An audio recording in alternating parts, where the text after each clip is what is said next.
मुलांनो, आता पितृपक्षाची सुरुवात झाली आहे.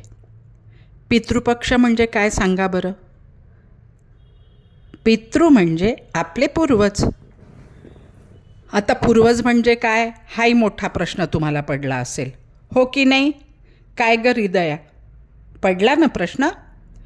तर पूर्वज म्हणजे आपले आजी आजोबा, आपले पणजोबा पणजी आणि त्यांचेही आई बाबा म्हणजे खापर पणजोबा आपले आणि खापर पणजी. आणि यांच्यामुळे आपण जन्माला आलेलो आहे. असे हे आपले पूर्वज. हे आहेत म्हणून आपण आहोत. यापैकी जेवढे देवाघरी गेले त्यांना आपण म्हणतो पितृ किंवा पितर.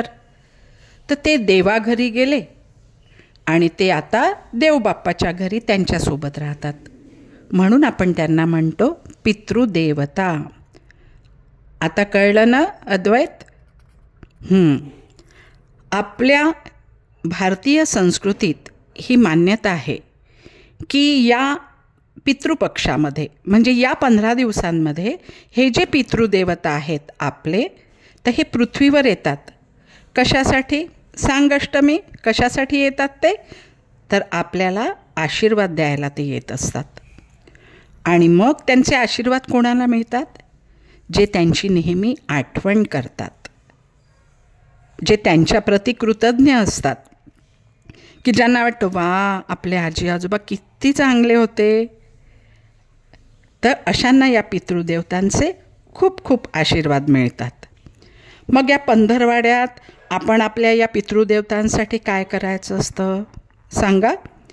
तर त्यांच्या विशिष्ट तिथीला आपण आपल्या पितरांचं, आपल्या पितृदेवतांचं स्वागत करतो. त्यांच्या फोटोला सुंदर हार घालतो, सुंदर रांगोळी काढतो, उदबत्ती लावून वातावरण सुगंधित करतो. आणि आपल्या पितरांना जे जेवण आवडत होतं तसं त्यांच्या आवडीचं जेवण आपण बनवतो. आणि त्यांच्याबद्दल आपण बोलतो की माझी आजी, तिला हे आवडायचं, माझी पणजी, तिला हे आवडायचं, माझ्या आजोबांना हे आवडायचं, पणजोबांना हे आवडायचं. अशा आठवणी आपल्या घरातले मोठे लोक काढत असतात.